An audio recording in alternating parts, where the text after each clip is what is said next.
Juga tidak kalah menarik yang lagi happening itu adalah sport. Nah, energy and sport. Nah, ini banyak sekali orang-orang yang udah mulai mencoba membuat suatu produk yang memang untuk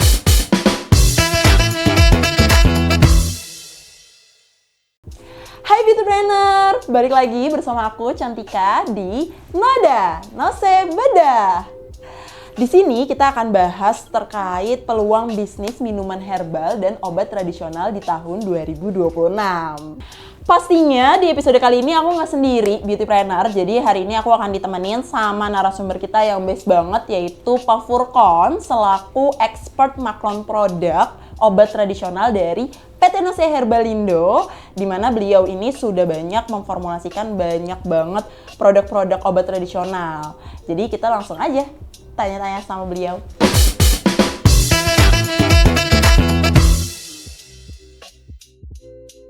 Nah, sebelum kita masuk lebih jauh nih Pak, kita mulai dulu nih. Kan Bapak sebagai expert maklon produk obat tradisional, boleh gak sih cerita sedikit nih kira-kira menurut Bapak di tahun 2026 ini obat tradisional juga minuman herbal itu bagaimana? Ya, benar sekali Mbak Cantika, pertanyaannya cukup bagus. Jadi untuk mengetahui tren bisnis herbal ataupun suplemen di tahun 2022 ini sangat growth sekali. Jadi memang banyak sekali para pemula, beginner ataupun tokoh herbal dan juga influencer, mereka sudah mulai mencoba hal baru di bisnis baru ini, terutama minuman herbal kayak misalnya herbal drink gitu ya. Kemudian juga ada kapsul untuk ASI booster, kemudian juga untuk deep sleep, stress relief gitu ya, yang memang lagi marak juga karena mungkin sudah mulai stressful orang-orang gitu ya. Juga tidak kalah menarik yang lagi happening itu adalah sport. Energy and sport. Nah, ini banyak sekali orang-orang yang udah mulai mencoba membuat suatu produk yang memang untuk mensupport gaya hidup baru ini. Karena kan sudah mulai kita banyak nemuin orang-orang yang suka running gitu ya, gym, pilates atau dan lain sebagainya gitu ya. Makanya mereka coba membuat suatu produk yang memang bisa mensupport untuk gaya hidupnya mereka. Seperti itu, Mbak. Oke, berarti menurut Bapak terkait pasarnya ini udah cukup besar banget ya? Besar banget, karena kita melihatnya nggak hanya produk yang dijual di pasaran, tapi pun ketika kita melihat produk yang terdaftar di Badan POM itu sudah cukup banyak sekali. Jadi memang tren ini akan terus naik, entahlah sampai kapan, tapi yang jelas orang sudah mulai sadar tentang wellness. Pentingnya kesehatan, Betul. pentingnya gaya hidup tuh memang harus udah dibangun dari awal gitu ya Pak ya. Betul. Nah, tadi aku ambil sedikit yang tadi Bapak sebutkan ya, terkait Badan POM. Jadi kita kan biasanya kalau ngelihat produk-produk ya, Beautypreneur ya, kita kalau ngelihat produk-produk di offline store biasanya ataupun di online store, itu kan hal pertama yang kita lihat itu adalah si Badan POM-nya ini ya, apakah si produk itu terdaftar atau enggak, perizinannya. Betul. Nah, boleh nggak sih Pak, mungkin kita masuk kali ya ke pertanyaan selanjutnya, itu terkait perizinannya minuman herbal dan obat tradisional itu apa? Ya, jadi untuk registrasi atau perizinan di dalam suatu produk itu sangat banyak variannya. Oke. Kita mulai dari yang paling atas, itu biasanya adalah suplemen SD. Suplemen SD. Paling atas itu berarti yang paling mudah? Yang paling sulit. Oh, yang paling sulit. Oke, Tapi jadi memang klaimnya- dicatat ya Beautypreneur, mungkin siapin catatannya. Kita belajar terkait perizinan produk minuman herbal dan obat tradisional. Oke, Iya. kita lanjut ke Pak.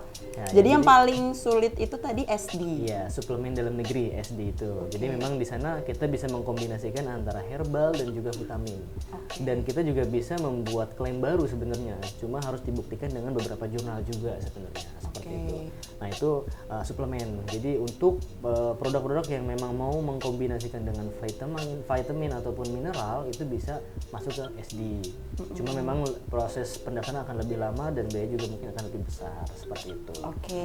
Yang selanjutnya itu ada TR namanya Mbak Cantika. Nah, kalau TR itu tradisional, jadi memang pure herbal, tidak bisa dikombin dengan vitamin dan pun ataupun mineral gitu. Nah itu juga sudah ada klaim-klaim tertentu yang sudah terdaftar di Badan POM. Jadi kita tinggal ikut aja mau yang mana nih gitu.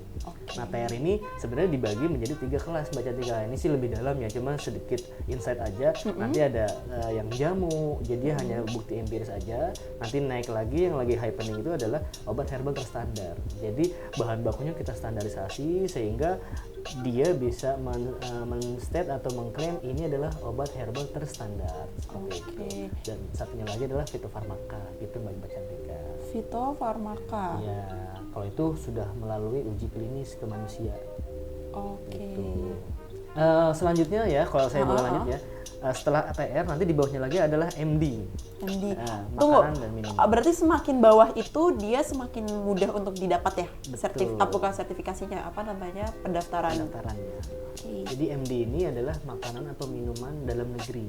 Gitu. Jadi kita yang produksi di dalam negeri, nanti kategorinya banyak tuh, nanti ada yang untuk functional food, ada yang non functional food gitu. Jadinya memang MD ini juga sangat menarik. Ada juga yang nanti bisa masuk ke PTO gitu. PTO itu adalah protein tinggi untuk olahragawan.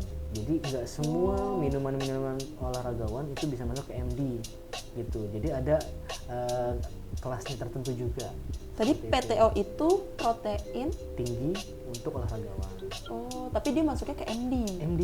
Berarti cocok banget dong sama yang tadi Bapak mention di awal ya. Kalau misalnya kan sekarang gaya hidup tuh kita lagi masuk ke tahap yang bener-bener sport banget nih, wellness, terus juga health gitu ya. Oh, bisa banget berarti ya untuk dicoba buat beautypreneur untuk mencoba.